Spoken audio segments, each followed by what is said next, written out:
अस्सलामुअलैकुम व्यूअर्स, उम्मीद करते हैं आप सब ठीक होंगे। अल्लाह ताला आपको अपने मान में रखे। तो आज हम बात करने वाले हैं एमपी क्लॉक्स कैप्सूल्स के बारे में, जो 250 mg और 500 mg में अवेलेबल हैं। आज हम आपको बताएंगे इस कैप्सूल के यूजेस के बारे में कि इस कैप्सूल को किन किन कंडीशंस में इस्तेमाल करवाया जाता है। अगर आप इसका इस्तेमाल करते हो तो आपको क्या क्या फ़वाइद मिल सकते हैं। उसके अलावा इस कैप्सूल के साइड इफेक्ट्स और डोजेज के बारे में भी आपको बताएंगे। सबसे पहले बात कर लेते हैं इस कैप्सूल के यूजेस और बेनिफिट्स के बारे में। तो वो मर्द और औरतें जिनको रिस्पायरेटरी ट्रैक इन्फेक्शन होता है, यानी अगर आपको फेफड़ों की सोजिश हो जाए या आपको हलक की सोजिश हो जाए या किसी को अगर निमोनिया हो जाए या यूरिनरी ट्रैक के किसी भी जगह पे अगर आपको इन्फेक्शन हो जाए, तो उस इन्फेक्शन को ठीक करने के लिए इस कैप्सूल का इस्तेमाल करवाया जाता है।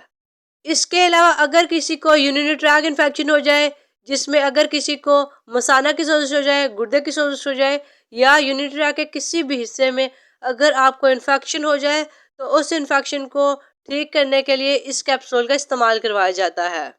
इसके अलावा इस कैप्सूल का इस्तेमाल skin and soft tissue infections में भी करवाया जाता है, यानी अगर आपकी जिल्द के ऊपर आपको फोड़े निकलना स्टार्ट हो जाए, तो उनको ठीक करने के लिए, आपके skin and soft tissue infections को ठीक करने के लिए इस कैप्सूल का इस्तेमाल करवाया जाता है। इसके अलावा इस कैप्सूल का इस्तेमाल हड्डियों के और जोड़ों के इन्फेक्शंस में भी करवाया जाता है, यानी अगर किसी को हड्डियों का या जोड़ों का इन्फेक्शन हो जाए, तो उस इन्फेक्शन को ठीक करने के लिए इस कैप्सूल का इस्तेमाल करवाया जाता है। जब आप इस कैप्सूल का इस्तेमाल करते हो, तो अगर आपको यूरिनरी ट्रैक इन्फेक्शन हो या रिस्पायरेटरी ट्रैक इन्फेक्शन हो या skin and soft tissue infections हो या बोन एंड ज्वाइंट इन्फेक्शंस हो, तो इन सारे इन्फेक्शन को ठीक करने में ये कैप्सूल आपकी काफी ज्यादा मदद करता है। ये इस कैप्सूल के यूजेस और बेनिफिट्स हैं। अब बात कर लेते हैं इस कैप्सूल के साइड इफेक्ट्स के बारे में। तो जो कॉमन से साइड इफेक्ट्स आपको फील हो सकते हैं, उसमें उल्टी मतली की कैफियत है, इसके अलावा डायरिया है, उसके अलावा आपको हेडेक यानी सर में दर्द हो सकती है, उसके अलावा आपको एलर्जिक रिएक्शंस देखने में मिल सकते हैं। तो ये इस कैप्सूल के कॉमन से साइड इफेक्ट्स हैं। अगर बात करें डोजेज के बारे में, तो डोजेज का इंतखाब आपका डॉक्टर आपकी कंडीशन को देखते हुए करता है कि आपके इन्फेक्शन की कंडीशन क्या है और आपको कितने कैप्सूल की ज़रूरत है।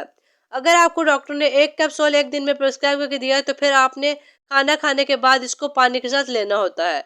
लेकिन अगर आपको डॉक्टर ने एक दिन में 2 कैप्सूल लेने का बोला है, तो फिर आपने एक कैप्सूल सुबह के टाइम पे लेना होता है और एक कैप्सूल रात के टाइम पे। जब भी आप ये कैप्सूल लो, तो उससे पहले आपने खाना खा लेना है। खाना खाने के बाद ही आपने पानी के साथ इस कैप्सूल को लेना होता है। बाकी अगर आपको किसी भी डिजीज के बारे में, किसी भी मेडिसिन के बारे में कोई इन्फॉर्मेशन चाहिए, तो आप कमेंट्स में शेयर कर सकते हैं, ताकि हम आपकी प्रॉब्लम्स को सॉल्व कर सकें और आप एक हैप्पी हेल्दी लाइफ गुजार सकें।